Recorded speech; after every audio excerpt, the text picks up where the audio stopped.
వైపు నుంచి సమాజం ఆలోచన పరులుగా మనకు ఇచ్చిన స్థానం నుంచి మనల్ని చాలా డిమాండ్ చేస్తున్నది.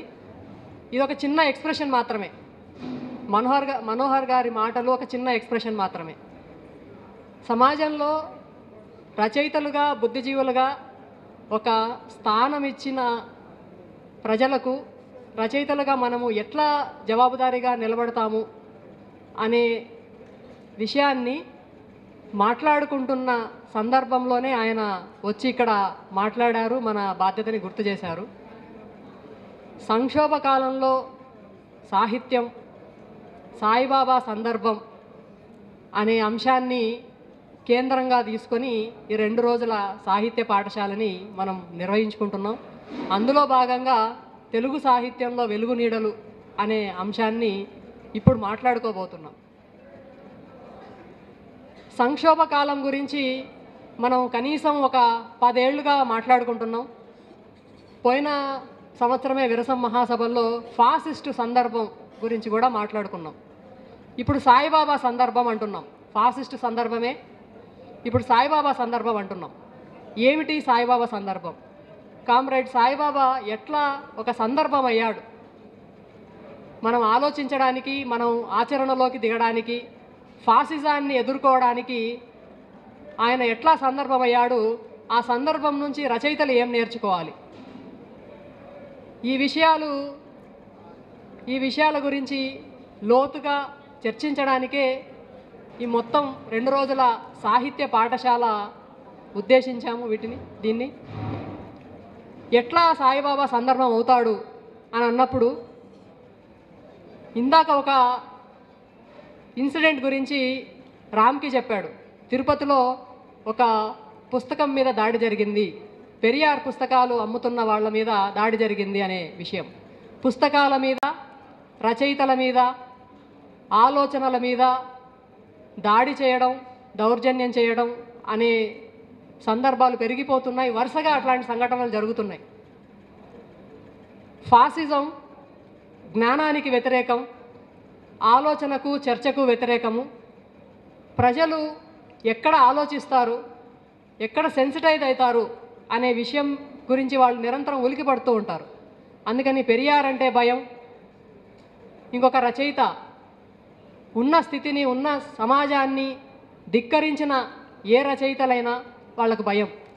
నిన్న ఒక సందర్భంలో ఒకరు మాట్లాడారు. ఎన్కౌంటర్ జరిగినప్పుడు ఆ శవాల పక్కన పుస్తకాలు కూడా పెట్టి వీళ్ళ దగ్గర విప్లవ సాహిత్యం ఉంది, వీళ్ళు నక్సలైట్లు అని చెప్పడానికి విప్లవ సాహిత్యాన్ని ఒకదాన్ని చూపిస్తూ ఉంటారు. ఈ మధ్య ఒక రచయిత మీద పెట్టిన కేసు సందర్భంలో ఎఫ్ఐఆర్లో స్పష్టంగా రాసింది, సూటిగా ఏమాత్రం సిగ్గు లేకుండా వాళ్ళు రాసింది ఏంటంటే, వీళ్ళ ఇంట్లో చాలా పుస్తకాలు ఉన్నాయి. ఇన్ని పుస్తకాలు ఉన్నాయంటే ఎంత కరడుగట్టిన నక్సలైటో అర్థమవుతుంది. ఇంటి నిండా పుస్తకాలు ఉన్నాయి. ఈ విషయాన్ని ఇట్లా లిటరల్గా రాశారు వాళ్ళు. అంటే పుస్తకాలు భయపెడుతున్నాయి. వాళ్ళు భయపడుతున్నారా, భయపెడుతున్నారా? దీన్ని మనం ఒకవైపు భయపెడుతున్నారు, అది మనకు కనిపిస్తూనే ఉంది. ఇప్పుడు విరసం రచయితల మీద కేసులు కొత్త కాదు, కానీ ఇప్పుడు ఫ్యాసిస్టు ప్రభుత్వాలు వచ్చిన తర్వాత పాన్ ఇండియా కేసెస్ పెడుతున్నారు. అంటే ఎక్కడో కర్నూలులో ఉన్న వాళ్ళ మీద కేరళలో కేసు పెడతారు, ఎక్కడో విజయవాడలో ఉన్న వాళ్ళ మీద ఛత్తీస్గఢ్లో కేసు పెడతారు. వరవర్రావు గారి గురించి తెలుసు మనకి. హైదరాబాద్లో రోజు అందరికీ కనిపించే మనిషి. ఆయన ఎక్కడో మహారాష్ట్రలో ఎక్కడో కుట్ర చేసినట్లుగా కేసులు పెడుతున్నారు. భాషతో సంబంధం ఉండదు, ప్రాంతంతో సంబంధం ఉండదు, మనకు ఆ సమాజంతో సంబంధం ఉండదు. ఎక్కడెక్కడో కేసులు పెట్టి ఇట్లా భయపెట్టే లేదా మాట్లాడే గొంతుల్ని అణిచేసే ఒక ప్రయత్నం జరుగుతుంది. భయపెట్టే ప్రయత్నం చేస్తున్నారు, కానీ దాని వెనక వాళ్ళ భయం కూడా స్పష్టంగా కనిపిస్తూ ఉంది. వాళ్ళు భయపెట్టే ప్రయత్నం చేస్తున్నప్పుడు ఒక ధైర్యాన్ని, ఒక ధిక్కారాన్ని చాటిన సాయిబాబా ఇప్పుడు ఒక సందర్భంగా మన ముందుకొచ్చాడు. ఎట్లా సాయిబాబా ఒక సందర్భం అవుతాడు అని అన్నప్పుడు, ఆయన మీద కేసు పెట్టడం దగ్గర మొదలై వాళ్ళ ఇంటి మీద సర్చ్ పేరుతో దాడి, ఆ తర్వాత ఎక్కడో ఏదో ప్రాంతంలో ఆయనకు సంబంధం లేని ఆయన ఎప్పుడూ చూడని ప్రాంతంలో ఒక కేసు పెట్టి అక్కడ భయపెట్టడం మొదలుపెట్టి ఒక 10 ఏళ్ళు, సుమారుగా ఒక 10 ఏళ్ల పాటు నిర్బంధించి ఆయన ప్రతి కదలికని తన శారీరక పరిమితిని కూడా ఉపయోగించుకొని ఎంత కర్కశంగా ప్రభుత్వాలు వ్యవహరించాయో, ఎంత ద్వేషాన్ని వాళ్ళు ప్రకటించారో మనం చూసాం. అంత ద్వేషాన్ని ఫాసిస్టులు ప్రకటించేటప్పుడు సాయిబాబా ప్రేమను ప్రకటించాడు. ద్వేషానికి వ్యతిరేకంగా ప్రేమను. మీ ప్రేమను మీరు ప్రకటించాలి అంటే బహిరంగ వీధుల వెంట అరుస్తూ వెళ్ళండి అని కబీర్ సందేశంగా సాయిబాబా చెప్పాడు. అంటే జైలు నుంచి వాళ్ళు భయాన్ని మనకు పరిచయం చేయాలనుకున్నారు. వరవర్రావు గారు కూడా రాశారు, భయపెట్టి వాడు భయానికి లోనయ్యాడు అనేసి. వాళ్ళు భయాన్ని పరిచయం చేయాలనుకున్నారు. సాయిబాబా మనకి ధిక్కారాన్ని పరిచయం చేశాడు. వాళ్ళు ద్వేషాన్ని ప్రచారం చేస్తున్నారు, దేశం నలుమూలలా వెదజల్లుతున్నారు. సాయిబాబా మనకి ప్రేమ సందేశాన్ని, ప్రేమని నలుమూలలా తీసుకెళ్ళండి, ప్రేమ బాటసారులుగా ప్రేమ సందేశాన్ని దేశం మొత్తం తీసుకెళ్ళండి అని ఆయన ఒక ప్రేమని ప్రకటించాడు. వాళ్ళు మనుషుల్ని స్వార్థపరులుగా తయారు చేస్తున్నారు. ఎందుకు వచ్చిన బాధ మీకు? ఉద్యోగాలు చేసుకుంటున్నారు, ప్రశాంతంగా మీ ఉద్యోగాలు చేసుకుంటూ ఉండొచ్చు కదా. ఇవన్నీ వదిలిపెడితే మీ మీద కేసు లేకుండా చేస్తామని సాయిబాబాతో బహుశా నేరుగానే మాట్లాడి ఉంటారు. మీ కెరియర్ని మీరు చూసుకోండి, సమాజంతో సంబంధం లేకుండా ఉండండి. ఎవరికి వాళ్ళు ఒంటరి సమూహాలుగా, ఎవరికి వాళ్ళు కెరీరిస్టులుగా, స్వార్థపరులుగా మిగిలిపోమని రాజ్యం అనేక ప్రలోభాలకు గురి చేస్తుంది. ఫాసిజం మనుషుల్ని స్వార్థపరులుగా తయారు చేస్తే, పెట్టుబడిదారి వ్యవస్థ మనుషుల్ని స్వార్థపరులుగా తయారు చేస్తే, సాయిబాబా మనకు త్యాగం గురించి చెప్పారు. ప్రేమ వర్సెస్ ద్వేషం, భయం వర్సెస్ ధిక్కారం, స్వార్థం వర్సెస్ త్యాగం. ఏ సందర్భంలో సాయిబాబా గురించి మనం మాట్లాడుకుంటున్నాము? ఇది ఎట్లా సందర్భం అవుతుంది అని అన్నప్పుడు ఆయన ఈ మొత్తాన్ని ప్రచారం చేయడానికి, మొత్తాన్ని ప్రజల్లోకి తీసుకుపోవడానికి సాహిత్యాన్ని ఒక టూల్గా, సాహిత్యాన్ని పరికరంగా వాడుకున్నాడు. ఏ పుస్తకాల గురించి ఫాసిస్టులు భయపడుతున్నారో, నిజమే వాళ్ళు భయపెడుతున్నారు, భయపెట్టే ప్రయత్నం చేస్తున్నారు. ఈ పుస్తకం నువ్వు ఎట్లా అమ్ముతావు, నువ్వు ఇట్లా ఎందుకు రాస్తున్నావు, మా మతాన్ని కించపరిచేలాగా నువ్వు ఎట్లా రాస్తావు, మా దేవుణ్ణి నువ్వు ఎట్లా అంటావు అని రచయితల వెంట, లేదా సోషల్ మీడియాలో రాస్తున్న వాళ్ళ వెంట, యూట్యూబ్ ఛానల్స్లో తమ భావాల్ని ప్రకటించే వాళ్ళ వెంటబడుతున్నారు, ట్రోలింగ్ చేస్తున్నారు, భయంకరంగా బూతులు తిడుతున్నారు, చంపుతామని బెదిరిస్తున్నారు, నేరుగా దాడులు కూడా చేస్తున్నారు. ఇట్లాంటి సందర్భంలో రచయితలు ఎలా తమ ధిక్కార స్వరాన్ని వినిపించాలి అని చెప్పడానికి సాయిబాబా ఒక సందర్భంగా, ఒక ఉదాహరణగా మన ముందు నిలబడి ఉన్నాడు. కాబట్టి ఈ సందర్భంలో రచయితలుగా మనం ఏం చేయాలి, మనం ఎక్కడ నిలబడాలి?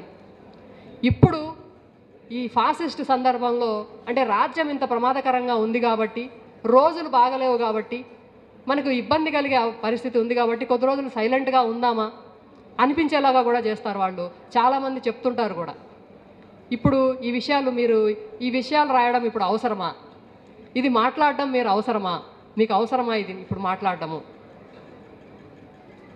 రాజ్యాంగం గురించి ఒక విమర్శ ప్రకటించినప్పుడు ఇప్పుడు మాట్లాడడం అవసరమా ఫాసిస్ట్ సందర్భంలో అన్న దగ్గర నుంచి,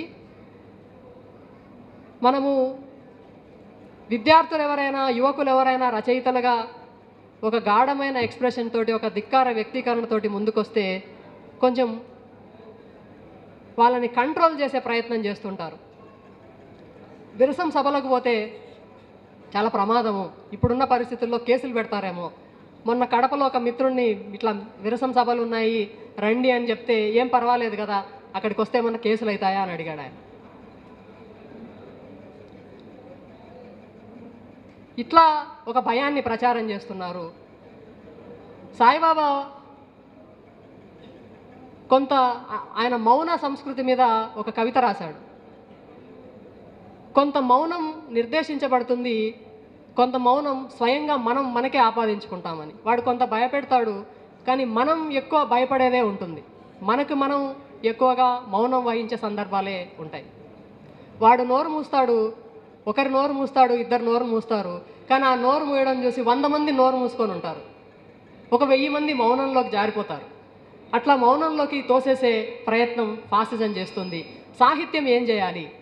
సాయిబాబా సందర్భంలో సాహిత్యం ఏం చేయాలి? నిజానికి ఫాసిజాన్ని మనం ఎంత అర్థం చేసుకుంటున్నాం, ఎంత లోతుగా అర్థం చేసుకుంటున్నాము. వాడు ప్రకటిస్తున్నాడు మేము ఫాసిస్టులమే అని వాడు ప్రకటిస్తున్నాడు. రచయితలని అర్బన్ నక్సలైట్లు అంటున్నాడు, నక్సలైట్లు అంటున్నాడు. మనం ఏం చెప్పాలి దానికి? గౌరీ లంకేష్ని చంపేశాక ఒక విధమైన భయాన్ని ఒకదాన్ని పరిచయం చేశాక ఆ తర్వాత మాట్లాడిన వాళ్ళందరినీ అర్బన్ నక్సలైట్లని వాడు ప్రకటించడం మొదలుపెట్టినప్పుడు సరిగ్గా గౌరీ లంకేష్ సంస్మరణ సభలో గిరీష్ కర్నాడ్ మెడలో బోర్డు వేసుకొని నేను అర్బన్ నక్సలైట్ని అని వచ్చి అక్కడ కూర్చున్నాడు. ఒక్కోసారి మనం మాట్లాడాల్సిన అవసరం కూడా కాదు, లేదు మనం ఏంటి అని మనం ప్రకటించుకుంటే అదే ఒక ధిక్కారం అవుతుంది. ఈ ఫాసిస్ట్ సందర్భంలో రచయితగా నేను ఏం చేస్తున్నాను, రచయితగా నువ్వు ఎవరి పక్షమో అని ఇప్పుడు ఎవరైనా రచయితలను అడిగితే బహుశా అభ్యుదయ సాహిత్యం వచ్చినప్పటి నుంచి, విప్లవ సాహిత్యం వచ్చినప్పటి నుంచి చాలా మేరకు అనేక స్రవంతుల నుంచి రాసే రచయితలందరూ కూడా మేము ప్రజల పక్షమే అని ప్రకటిస్తున్నారు. కానీ ప్రజల పక్షం ఉండడం అంటే ఎట్లా ఉండాలి? మనం ఎట్లా ప్రజల పక్షమని మనల్ని మనం ప్రకటించుకుంటాము? సాయిబాబా ఎట్లా తను ఏ పక్షమో ఎలా చాటాడు? అన్ని దారులు మూసేసిన తర్వాత, ఆయన్ని అండాసెలకి పరిమితం చేసిన తర్వాత కూడా తనను తాను ఎట్లా ఎక్స్ప్రెస్ చేసుకున్నాడు? ఆ చేసుకునే క్రమంలో తను ఏ పక్షమని ఎట్లా చెప్పాడు? మనమందరం కూడా ఏ పక్షం వహించాలి అని ఆయన ఎట్లా చెప్పాడు? ఆ పక్షం వహించడం కూడా మనం ఎంత బిగ్గరగా మాట్లాడాల్సిన అవసరం ఉంది, ఎంత బహిరంగం అవ్వాల్సిన అవసరం ఉంది. ఈరోజు పెరియార్ పుస్తకాలు అమ్ముతున్నందుకు దాడి జరిగింది. మనం ఏం చేయాలి అని అంటే పాఠకులుగా, రచయితలుగా మనం ఒక్కొక్కళ్ళం 10 కాపీలు పెరియార్ పుస్తకాలు కొనుక్కోవాలి, 10 మందికి పంచాలి. ఇది ధిక్కార ప్రకటన అంటే. ఇప్పుడు పరిస్థితులు బాగలేవు, ఈ పుస్తకం మళ్ళీ అమ్ముకోవచ్చులే, ఈ ప్రభుత్వం 5 ఏళ్ళు ఉంటుందో 10 ఏళ్ళు ఉంటుందో తర్వాత చూసుకోవచ్చులే అని అంటే అట్లాంటి అవకాశం కాలం మనకి ఇవ్వదు. కాబట్టి ఈ సందర్భంలో, ఫాసిస్ట్ సందర్భంలో తెలుగు సాహిత్యం ఎట్లా ఉంది? సుమారుగా ఒక జాతీయోద్యమ కాలం నుంచి కూడా మనం ఒక సుదీర్ఘమైన ప్రయాణాన్ని చూస్తే, తెలుగు సాహిత్యం ప్రయాణించిన అనేక దశల్ని చూస్తే, ఈ అనేక దశల్లో ఒక ధిక్కార స్వరాన్ని వినిపిస్తూ వచ్చిన సాహిత్యం దగ్గర నుంచి ఒక స్పష్టమైన భావజాలంతో, ఒక స్పష్టమైన లక్ష్యంతో మేము సమాజాన్ని ఇట్లా చూడాలనుకుంటున్నాము, మేము సమాజాన్ని ఇట్లా మార్చాలనుకుంటున్నాము అని ప్రకటించి ఆచరణలోకి వచ్చిన రచయితల దాకా ఎన్నో దశలు మనకు కనిపిస్తాయి తెలుగు సాహిత్యంలో. 1970లో విరసం ఏర్పడేటప్పుడు ఒక ప్రశ్నకు సమాధానంగా రచయితలారా మీరు ఎటువైపు అనే ఒక ప్రశ్నకు సమాధానంగా విప్లవ రచయితల సంఘం ఆవిర్భవించినప్పుడు అప్పుడు పాణిగ్రాహి ఒక సందర్భం అయ్యాడు. రచయిత, కళాకారుడు, కార్యకర్త కూడా ఆయన సుబ్బారావు పాణిగ్రాహిని పోలీసులు కాల్చి చంపితే, ఒక రచయితని కాల్చి చంపితే రచయితలందరూ ఏం చేస్తున్నారు? రచయితలందరూ సన్మానాలు స్వీకరిస్తూ మీ ఊహాస్వర్గంలో మీరు ఉంటారా, లేదా బయటికి వచ్చి లోకాన్ని చూస్తారా, వాస్తవాన్ని చూస్తారా అని విద్యార్థులు ప్రశ్నించినప్పుడు మేము ప్రజల పక్షమే ఉంటాము, మేము సుబ్బారావు పాణిగ్రాహి వారసత్వాన్ని స్వీకరిస్తాము అని సమాధానం చెప్తూ విప్లవ రచయితల సంఘం వచ్చింది.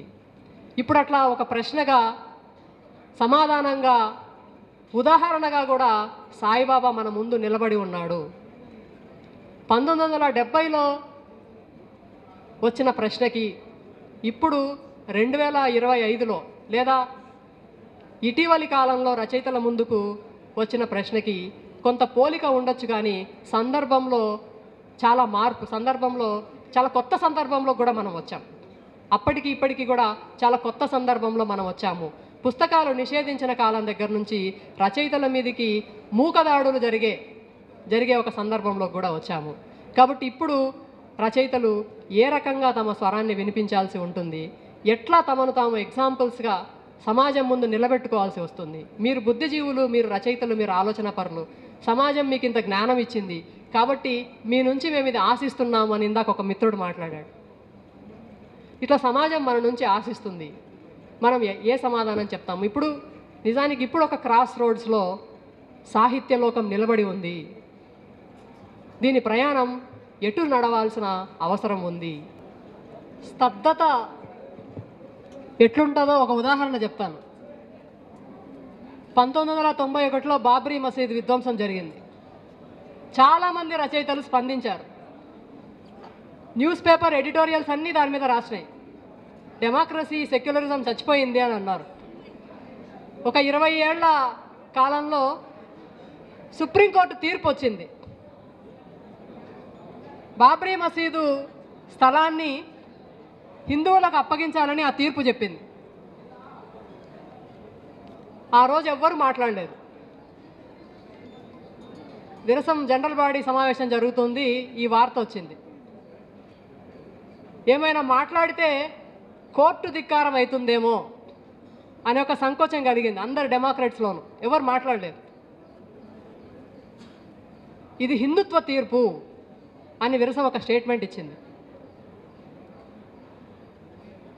2-3 రోజుల తర్వాత కూడా పెద్దగా మాట్లాడలేదు. ఈ విషయాన్ని మాట్లాడడానికి ఒక ప్రెస్ కాన్ఫరెన్స్ డెమోక్రాట్స్ అందరు కలిసి ఏర్పాటు చేస్తే దాని మీద పోలీసులు దాడి చేశారు, అరెస్ట్ చేశారు కూడా. ఒక 20 ఏళ్ల క్రితం ఒక మసీదును విధ్వంసం చేస్తే సెక్యులరిజం చచ్చిపోయింది అని మాట్లాడిన వాళ్ళందరూ సుప్రీంకోర్టు తీర్పు చెప్పిన తర్వాత ఎందుకు అందరూ ఒక మౌనంలోకి వెళ్ళిపోయారు? ఎందుకు అందరూ ఒక అభద్రతలోకి వెళ్ళిపోయారు? స్తబ్దత ఇట్లుంటుంది. ఈ 20 ఏళ్ల కాలంలో స్తబ్దతకి మొత్తం సమాజాన్ని ఫాసిజం లోను చేసింది, మొత్తం స్తబ్దతలోకి తోసేసింది. ఈరోజు ఒక సమాజం అంతా ఒక స్తబ్దతకు లోనయ్యి, ఒక భయానికి లోనై ఉంటే, ఇంకొక వైపు ప్రజలు యుద్ధం చేస్తున్నారు. ఆదివాసీ ప్రాంతాల్లో ప్రభుత్వం ఏకంగా బాంబులేస్తూ పారామిలిటరీ బలగాల్ని, మిలిటరీ బలగాల్ని కూడా అక్కడికి ఆ ప్రాంతానికి తీసుకెళ్ళి దేశ సరిహద్దుల లోపలే దేశ ప్రజల మీద యుద్ధం జరుగుతూ ఉంటే, గాజా మీద కవితా సంకలనాలు వేసిన వాళ్ళు కూడా, దాని మీద స్పందించిన వాళ్ళు కూడా ఇక్కడ ఈ సందర్భం వచ్చేసరికి ఈరోజు కూడా ఇప్పుడు మనం మాట్లాడుకుంటున్నాం. ఈరోజు కూడా ఎన్కౌంటర్ వార్త ఉంది. 12 మందో ఎంతమందో చనిపోయారు పోలీసు కాల్పుల్లో అని న్యూస్ వస్తూ ఉంది. వరుసగా చచ్చిపోతున్నది మావోయిస్టులా, ఆదివాసులా అనే విషయం పక్కన పెడదాం. ఒక ప్రాంతంలో, ఒక చిన్న ఒక భూభాగంలో, అటవీ ప్రాంతం కావచ్చు, ఆదివాసులు ఎక్కువగా ఉన్న ప్రాంతం కావచ్చు, ఇన్ని హత్యలు, ఇంత మారణకాండ జరుగుతూ ఉందంటే అసలు ఏం జరుగుతుంది అక్కడ? ఇంతమంది మనుషులు చచ్చిపోతున్నారంటే అసలు ఏమవుతుంది అని అక్కడ? ఇంతమందిని అసలు చంపడం ఏంటి, నిర్మూలిస్తామనడం ఏంటి అని మాట్లాడలేని ఒక స్తబ్దతకి ఈరోజు సమాజం లోనై ఉంది. పైగా మాట్లాడని ఒక స్థితి. అంటే ఈ అమానుషత్వం మీద, మానవ హననం మీద మాట్లాడకపోగా రాజకీయ పంథాల గురించి, సిద్ధాంతాల గురించి చర్చ చేస్తున్నారు మేధావులు. వీళ్ళ పందా సరైంది కాదు కాబట్టి ఇంత నష్టం జరుగుతుంది అని. మరి రాజ్యాంగం, భారత ప్రభుత్వం లేదా ప్రజలకి ప్రామిస్ చేసిన రాజ్యాంగము జీవించే హక్కుని ప్రామిస్ చేసింది కదా. ఎవరికైనా విశ్వాసాలు ఉండొచ్చు, రాజకీయ విశ్వాసాలు ఉండొచ్చు అని చెప్పింది కదా. చెప్పిన తర్వాత రాజ్యాంగ వ్యతిరేకంగా ఇంత మారణకాండ జరుగుతున్నప్పుడు రాజ్యాంగం ఫెయిల్ అయినట్టు కాదా అక్కడ? రాజ్యాంగ వాదం గురించి పోయిన సంవత్సరం ఒక చర్చ పెట్టినప్పుడు అది రాజ్యాంగం మీద దాడి అన్నట్లుగా మాట్లాడిన వాళ్ళు ఈరోజు ఒక సమూహాన్ని మొత్తం నిర్మూలిస్తున్నప్పుడు, అది కూడా దేశం లోపలికి ఇంతమంది సైనిక బలగాల్ని మోహరించి, లక్షల కొద్దీ సైనిక బలగాల్ని మోహరించి ఆదివాసీ గూడాల్ని ఖాళీ చేయిస్తూ విచ్చలవిడిగా హత్యాకాండ జరుగుతున్నప్పుడు మీరు రాజ్యాంగబద్ధంగా ప్రవర్తించండి అని ఎందుకు అడగలేకపోతున్నారు? మావోయిస్టు పందా గురించి, విప్లవోద్యమం గురించి మాట్లాడాల్సిన అవసరం లేదు. రాజ్యాంగబద్ధంగా ప్రభుత్వాలు ఎందుకు నడుచుకోవడం లేదు? బాబ్రీ మసీదు సందర్భంలో కోర్టులు ఎందుకు సెక్యులర్గా వ్యవహరించలేదు అని మాట్లాడలేని ఒక దుస్థితి, ఒక మౌనంలోకి వెళ్ళిపోయిన స్థితి నుంచి ఇంతమంది చచ్చిపోతుంటే సైద్ధాంతిక చర్చలు, రాజకీయాలు, ఇంక ఇతరేతర విషయాలు మాట్లాడుతూ ఎవరికి వాళ్ళు తమ భద్రతా జీవితంలోకి, తమదైన ఒక ప్రపంచంలోకి ఒదిగిపోయే ఒక స్థితి వచ్చింది. ఈ స్థితి గురించి అసలు నిజానికి ఫాసిస్టులు చేసే యుద్ధం కాదు, వాళ్ళు ప్రయోగించే ఆయుధాలు కాదు. నిజమైన ఫాసిజం ఎక్కడుంటుంది అంటే ప్రజా సమూహాల మౌనంలో ఉంటుంది, మేధావుల మౌనంలో నిజమైన ఫాసిజం ఉంటుంది. వాడు నోరు మూయించాలని ప్రయత్నం చేసినప్పుడు మనంతట మనం నోరులు మూసుకొని ఉండడం అది నిజమైన ఫాసిజం.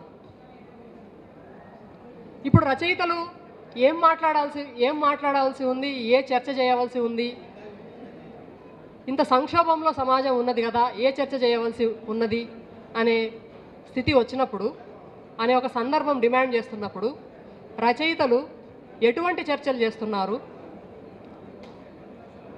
అవార్డుల గురించో,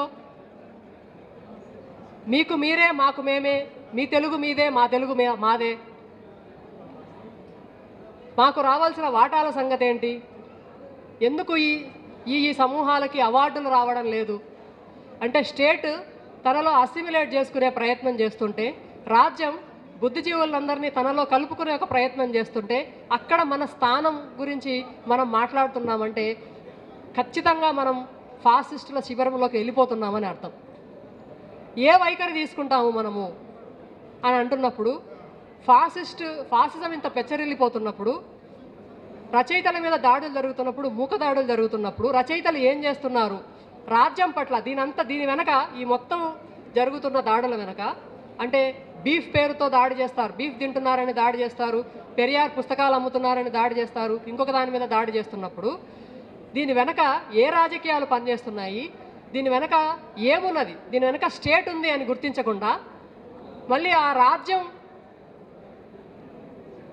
రాజ్య ప్రాయోజిత అవార్డులు, రివార్డులు, వీటి గురించి చర్చ పెట్టే రచయితలు ఫాసిస్ట్ సందర్భంలో ఎక్కడ నిలబడి ఉన్నారు?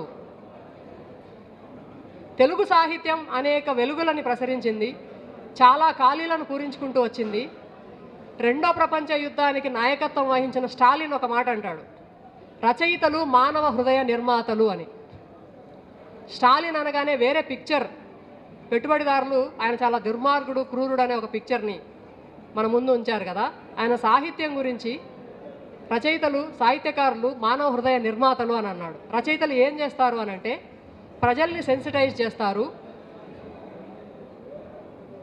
ఒక మానవ హృదయాన్ని నిర్మించడంలో భాగంగా. అంటే ఇట్లా మాట్లాడడం సరికాదు, స్త్రీలని కించపరుస్తూ మాట్లాడడం సరికాదు అని సాహిత్యకారులు వచ్చి మన భాషని సవరించే ప్రయత్నం చేస్తారు. మనం మాట్లాడే భాషలో ఏ ఆధిపత్యాలు ఎక్స్ప్రెస్ అవుతున్నాయో ఇవన్నీ ఇట్లా మాట్లాడడానికి వీల్లేదు. మనల్ని మనం సంస్కరించుకోవాల్సిన అవసరం ఉంది. ఒక సాహిత్యం చదవక ముందు చదివిన తర్వాత ఒక ఆలోచనలో పాఠకులు పడతారు. ఆ ఆలోచన కలిగించేలాగా, ఆ సున్నితమైన స్పందన కలిగించేలాగా రచయితలు చేస్తారు. సాహిత్యం ఆ పాత్ర నిర్వర్తిస్తుంది. మరి ఫాసిజం ఏం చేస్తుంది అని అంటే ఏ సున్నితమైన స్పందనలు ఉన్నాయో వాటిని ధ్వంసం చేసే ప్రయత్నం చేస్తుంది. ఫెమినిస్టులు సాహిత్యంలోకి వచ్చిన తర్వాత చాలా వరకు రచయితల భాష మారుతూ వచ్చింది. అంటే తమను తాము సెన్సిటైజ్ చేసుకుంటూ స్త్రీలను కించపరుస్తూ మాట్లాడడానికి జంకుతున్నారు. ఇది డెమోక్రటిక్ ఎక్స్ప్రెషన్ కాదు కదా అనే స్పృహ రచయితలకు వచ్చింది. ఇంకొంచెం ముందుకు పోయి ఇవాళ భిన్న లైంగిక అస్తిత్వాలను కూడా మనం గుర్తిస్తున్నాం. రచయితలు సాహిత్యకారులు ఇట్లాంటి ఒక ప్రజల్ని సెన్సిటైజ్ చేసే ఒక ప్రయత్నం చేస్తే ఫాసిస్టుల భాష ఒకసారి చూడండి. ఈ మొత్తం స్పందనలన్నింటినీ రద్దు చేసి వాళ్ళు భూతల భాష మాట్లాడతారు. వాళ్ళు రాజ్య భాష, అది రాజ్య పరిభాష. సమాజం మాట్లాడే భాషని సవరించడానికి, సమాజ హృదయాన్ని సంస్కరించడానికి రచయితలు ఒక ప్రయత్నం చేస్తే ఫాసిస్టులు మొత్తం దాన్ని రద్దు చేయడానికి, మొత్తం ఒక అమానవీయతని ప్రవేశపెట్టడానికి, హింసా ప్రవృత్తిని ప్రవేశపెట్టడానికి ఒక ఉన్మాదాన్ని తీసుకొని రావడానికి ప్రజల్లో వాళ్ళు చేసే ప్రయత్నం, ఫాసిస్టులు ఒక ప్రయత్నం చేస్తూ ఉంటారు. కాబట్టి ఆ ఫాసిస్టు రాజ్యంతో మనం ఎట్లుంటాము? రాజ్యం ఫాసిస్టు ఇది ఫాసిజం అని ఒప్పుకుంటున్నప్పుడు ఇది ఫాసిస్టు రాజ్యం అని ఒప్పుకోవాల్సి ఉంటుంది కదా. ఈ ఫాసిస్టు రాజ్యంలో ఈరోజు అందరూ భాగమే. చంద్రబాబు నాయుడు భాగంగానే ఉన్నాడు, రేవంత్ రెడ్డి కూడా భాగంగానే ఉన్నాడు అని చెప్పడానికి చాలా ఉదాహరణలు ఉన్నాయి. మన కళ్ళ ముందే అనేక సమూహాల మీద దాడులు జరుగుతుంటే, ఒక టీచర్ మీద దాడి జరిగితే పోలీసులు కేసు నమోదు చేయరు, దాడి చేసిన వాళ్ళ మీద నమోదు చేయరు, ఆ టీచర్ మీద కేసు పెడతారు. అక్కడ కాంగ్రెస్ గవర్నమెంట్ ఉంటుంది స్టేట్లో అధికారంలో, కానీ స్టేట్ ఎట్లా వ్యవహరిస్తూ ఉంటుంది, న్యాయ వ్యవస్థ చట్టాలు ఎట్లా వ్యవహరిస్తూ ఉంటాయి అంటే ఈ మొత్తాన్ని ఆపరేట్ చేసే ఫాసిస్ట్ స్టేట్ చాలా స్పష్టంగా చెప్తుంది, మేము ఇట్లే ఉంటాము, మీరు ఒళ్ళు దగ్గర పెట్టుకొని ఉండండి, మీరు మాట్లాడొద్దు, మీరు మా దేవుళ్ళ గురించి మాట్లాడొద్దు, మీరు మాంసం తినొద్దు, మీరు ఇట్లా ఉండొద్దు, మీరు ఏమన్నా మాట్లాడితే మీరు నక్సలైట్లు, అర్బన్ నక్సలైట్లో ఇంకోటో అని స్టేట్ చాలా స్పష్టంగా మాట్లాడుతుంది. ఈరోజు కూడా నిన్న కూడా బండి సంజయ్ మాట్లాడాడు యూనివర్సిటీలో నక్సలైట్లు ఉన్నారు అనేసి. అంటే ఈ సెన్సిటైజ్ చేసే సాహిత్యంలోకి నక్సలైట్లు వచ్చారు అనే ఒక మాట ఇంతకుముందు ప్రచారంలోకి వచ్చింది కదా. సాహిత్యంలోకి నక్సలైట్లు వచ్చిన తర్వాత ఏం జరిగింది ఒకసారి చూద్దాం. సాహిత్యంలోకి శ్రీశ్రీ సాహిత్యం వచ్చిన తర్వాత సాహిత్యం ఏమైంది? ఉరికమ్మం మీద నిలబడి ఊహాగానం చేసేదని శివసాగర్ సాహిత్యంలోకి వచ్చిన తర్వాత తెలుగు సాహిత్యం ఏమైంది?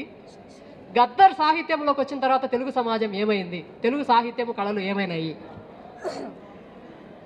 ప్రజా కళలు, ప్రజా కళాకారులు, ప్రజా సాహిత్యకారులు సాహిత్యంలోకి వచ్చిన తర్వాత, కళల్లోకి వచ్చిన తర్వాత సమాజం సెన్సిటైజ్ అయింది. సమాజం ఒక భాష మాట్లాడడానికి, ఆధిపత్య భాష మాట్లాడడానికి జంకింది. మేము కూడా డెమోక్రట్స్మే, మేము కూడా డెమోక్రట్స్మే, మేము కూడా నక్సలైట్లే దేశభక్తులు అని ప్రకటించాల్సిన సందర్భం ఒకటి వచ్చింది. అంటే సాహిత్య ఉద్యమాలు ఈ పని చేస్తాయి, సమాజాన్ని సెన్సిటైజ్ చేస్తాయి. రాజ్యం ఏం చేస్తుంది అన్నప్పుడు రాజ్యం ఈ మొత్తం క్రమాన్ని రద్దు చేయడానికి ప్రయత్నం చేస్తుంది. మరి అప్పుడు సాహిత్యకారులు ఏం చేయాలి అన్నప్పుడు ఈ మొత్తం క్రమంలో మనం స్టేట్ని గుర్తించగలిగితే, ఫాసిస్ట్ రాజ్యాన్ని గుర్తించగలిగితే, మన రచనల ద్వారా మాత్రమే కాదు, మనం వ్యక్తులుగా కూడా మనం ఎక్కడ నిలబెట్టుకుంటాము అని అన్నప్పుడు ఒక్క సందర్భంలో మాకు ఈ అవార్డులు అవసరం లేదు, రచయితల్ని చంపుతున్నారు, ఇంకొకవైపు అవార్డులు ఇస్తున్నారు, మాకు ఈ అవార్డులు అవసరం లేదు అని రచయితలు ముందుకొచ్చారు. అదొక వెల్లువలాగా వచ్చి మళ్ళీ వెనక్కిపోయింది.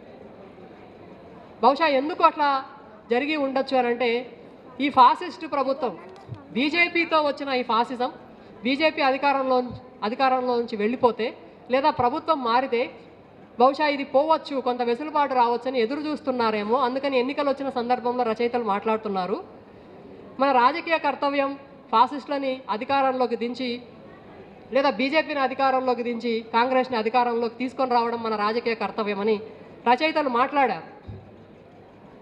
కానీ ఫాసిజం ఒక దీర్ఘకాలిక ప్రోగ్రాం అయినప్పుడు, వాళ్ళు ఒక లక్ష్యాన్ని నిర్దేశించుకొని పనిచేస్తున్నప్పుడు 2047 కల్లా మనం పనిచేస్తాం, ఎట్లయితే 2026 కల్లా మొత్తం నిర్మూలిస్తాము విప్లవోద్యమాన్ని అని వాళ్ళు ఎట్లయితే ప్రకటించారో, 2047 కల్లా మొత్తం అంతా ఒక బ్లూ ప్రింట్ తయారు చేసుకున్నారు. ఆ బ్లూ ప్రింట్ ఏంటంటే ఆర్ఎస్ఎస్ మానసికత మొత్తం ఇండియా ఆలోచించాలి, మొత్తం భారత సమాజానికి ఆర్ఎస్ఎస్ మానసికత రావాలి, అది వాళ్ళు నిర్దేశించుకున్న లక్ష్యం. ఇట్లా వాళ్ళకు ఒక స్పష్టమైన బ్లూ ప్రింట్ ఉన్నప్పుడు, ఇట్లా స్టేట్ రాజ్యం ఫాసిస్ట్గా వ్యవహరిస్తున్నప్పుడు రచయితలు రాజ్యంతో ఎట్లుండాలి, రచయితలు ఏ గొంతు వినిపించాలి, అది సాయిబాబా సందర్భంలో మనము మాట్లాడుకోవాల్సిన అవసరం ఉంటుంది. ఇప్పుడు మనం ప్రజల పక్షాన ఉండడం అంటే మనం రాజ్యాన్ని ఎట్లా చూస్తున్నాము, రాజ్యంతో ఎట్లా వ్యవహరిస్తున్నాము.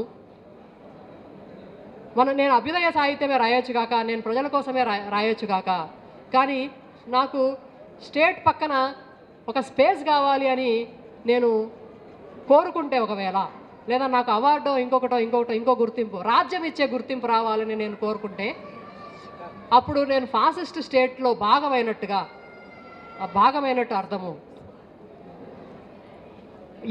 ఏ పేరు చెప్పి వాడు భయపెట్టాలని ప్రయత్నిస్తున్నాడో, వీళ్ళంతా అర్బన్ నక్సలైట్లు అని చెప్పి భయపెట్టాలని ప్రయత్నిస్తున్నాడో, అవును మేము అర్బన్ నక్సలైట్లమే అనేట్లయితే ఒక ధిక్కార స్వరం వినిపించిందో, అంటే వాడు ఎవరినైతే బూచీగా ప్రజలకు చూపిస్తున్నాడో, ఎవరైతే ప్రమాదకారులు అని ప్రజలకు చూపిస్తున్నారో, నిజానికి ఆ ప్రమాదం ప్రభుత్వానికి ఉంది, ఫాసిజానికి ఆ ప్రమాదం ఉంది కాబట్టి దాన్ని ప్రమాదంగా చూపిస్తున్నారు.